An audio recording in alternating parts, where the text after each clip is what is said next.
어제 발표된 코로나19 신규 확진자 수는 무려 400명에 육박했습니다.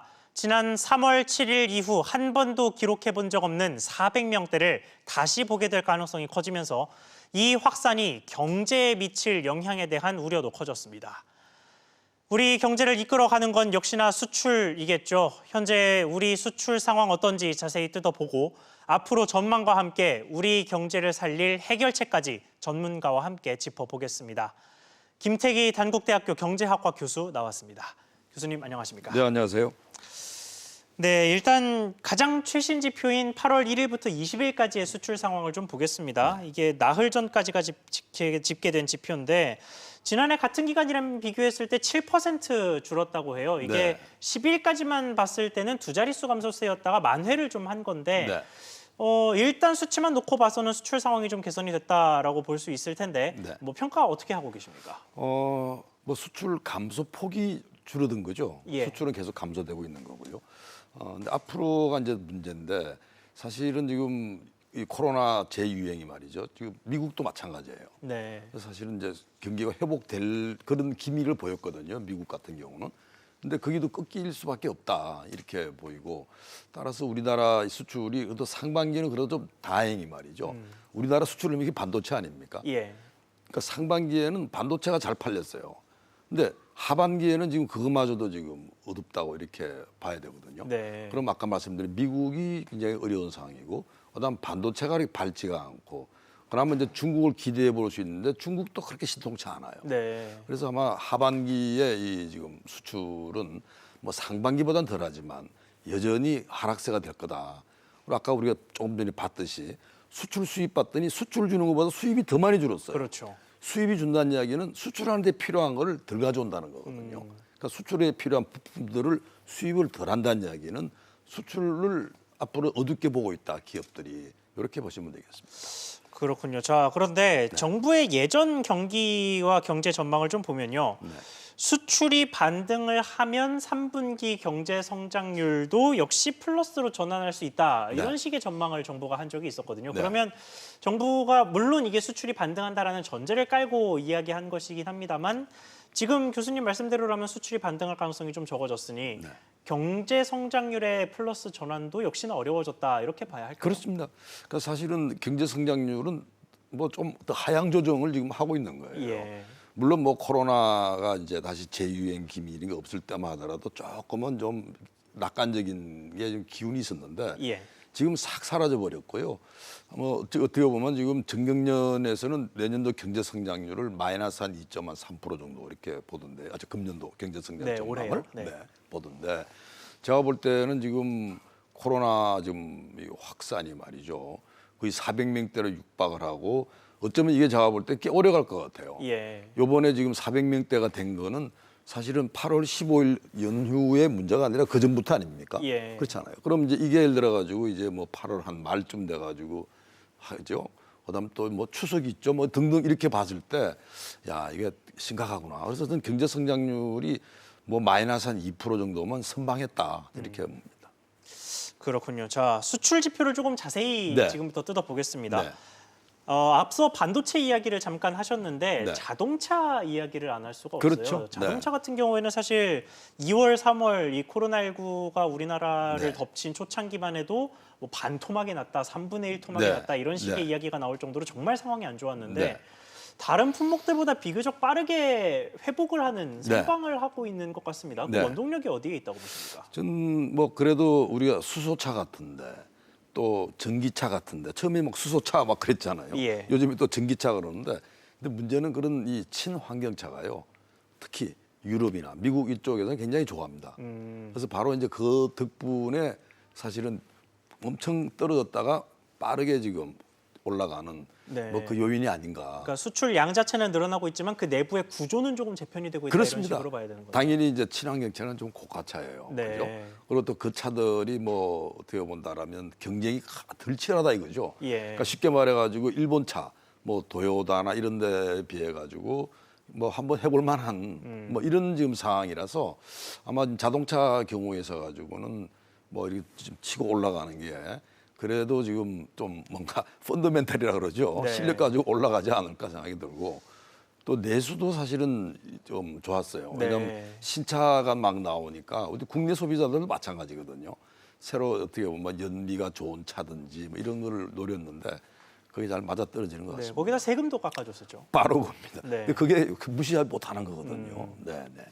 그렇군요. 자, 그런데 반면에 자동차 부품업계 같은 경우는 여전히 상황이 좋지가 않습니다. 이게 벼랑 끝으로 내몰리고 있다 이런 얘기까지 나오는데 사실 이 바늘 가는데 실 따라가는 것처럼 원래는 완성차 업계가 좋으면 자동차 부품업계들도 함께 좋지 않았습니까? 그런데 이번에 유독 이렇게 사정이 달라지는 이유가 뭡니까? 점점 이렇게 벌어지는데요. 예. 그 이유도 사실 이겁니다. 그러니까 친환경차 있잖아요. 예. 전기차, 수소차 이런 부분들은 옛날 부품 아니에요. 완전히 부품 구조가 바뀝니다. 예. 옛날에는 정말 내연기관, 휘발유 엔진 가지고 했잖아요. 지금 그게 아니잖아요.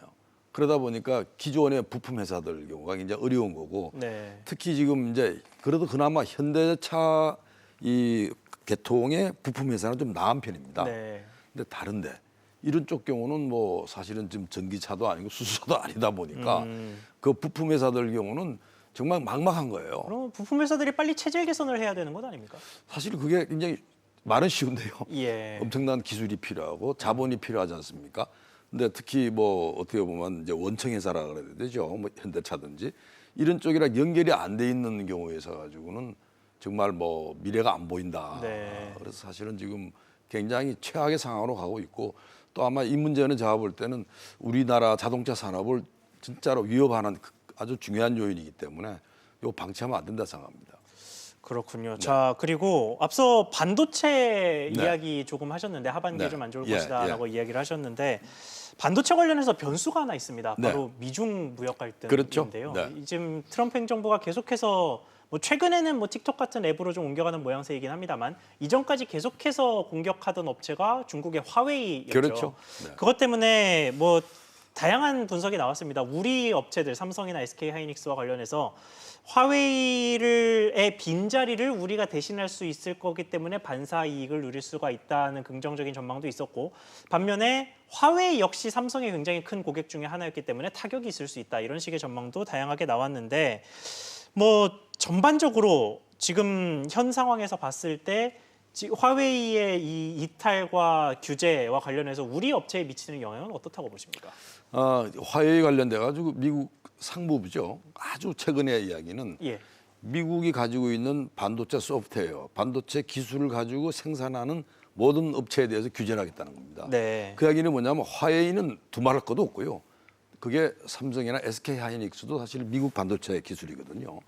근데 거기도 영향을 받습니다. 네. 근데 단지 이제 뭐 미국 입장에서는 이 사태가 화웨이와 중국과의 문제에 관련된 거기 때문에 사실은 뭐 미국이 중국을 때리려고 그랬는데 그게 뭐 삼성이나 뭐 그럴 가능성은 좀 적다고 보고요. 네. 근데 그럼에도 불구하고 반도체에 예를 들어 화웨이에 공급하는 그 부분에 있어 가지고는 삼성은 못 하게 되는 거죠.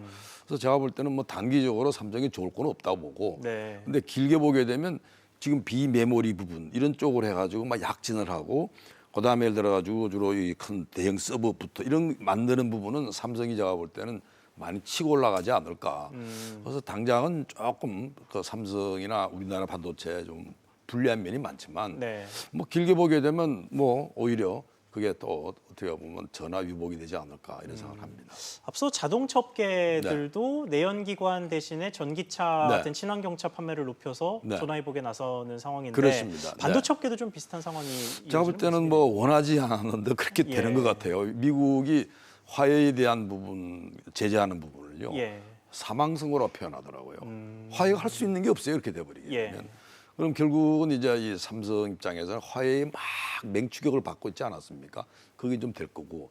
근데 반면에 이제 삼성이 각오해야 되는 부분은 대만의 반도체 회사가 있습니다. 네. TSMC라고. 그렇죠. 지금 그 네. 파운드리 부문 세계 1위죠. 세계 1위입니다. 네. 그러니까 그 부분이 옛날에는 뭐 삼성이들이 이렇게 됐다고 하는데 역전이 됐다고 저는 봐요. 네. 그래서 아마 삼성 경우는 굉장히 아마 이거를 기회를 잘 살려가지고 치고 올라가야 되지 않나 이런 생각이 듭니다.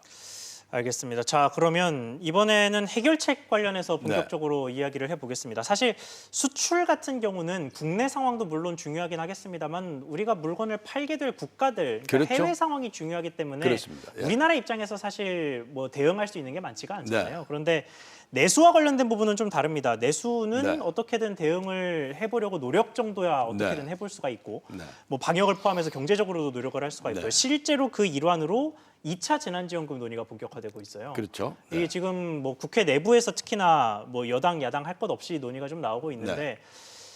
뭐 짧게 여쭤보겠습니다. 2차 네. 재난지원금 지급을 해야 된다고 보십니까?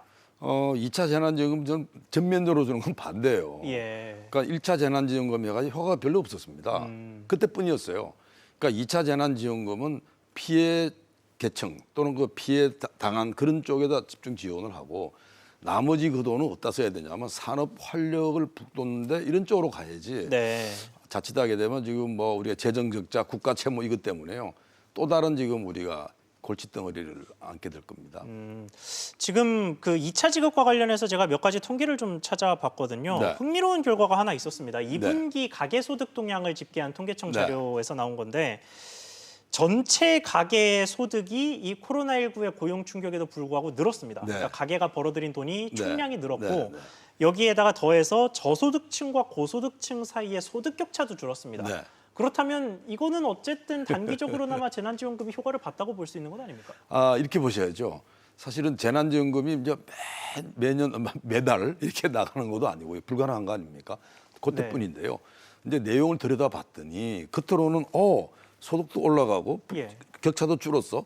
근데 내용은 전혀 다른 거예요. 네. 그러니까 쉽게 말해 우리가 소득이라 한다 그러면 내가 일해서 버는 근로소득, 사업소득 그렇죠. 있지 않습니까? 거기에 대해서 정부가 주는 이전 소득이 있어요. 정부가 돈을 이전해 주는 요게 있는데 근로소득 감소, 사업소득 감소. 근데 문제는 이 근로소득 경우가 어떻게 보면 저임금 계층들은 뭐 한 18% 떨어졌어요. 네. 그러니까 고임금 계층이 한 4% 떨어지고요. 그러니까 그 이야기는 뭐냐라면 결국은 정부에서 돈 얼마 주는 걸 가지고 갠신히 지금 보충하고 있다는 이야기고, 그다음 소득 격차 자체도 아까 말씀드린 대로 한쪽은 18% 떨어지고 한쪽은 한 4% 떨어지고 더 벌어진 거죠. 네. 그래서 사실은 이 재난지원금 가지고 어떻게 보면 뭐 한 2, 4분기죠. 2, 4분기 부분은 그래도 좀 통계상으로는 이게 됐는데 실제로는 제가 내용적으로 어려워요. 특히 1인 가구 같은 경우는 이번 통계에서 따로 분류됐는데요. 네. 1인 가구는 절대 액수도 줄었습니다. 왜?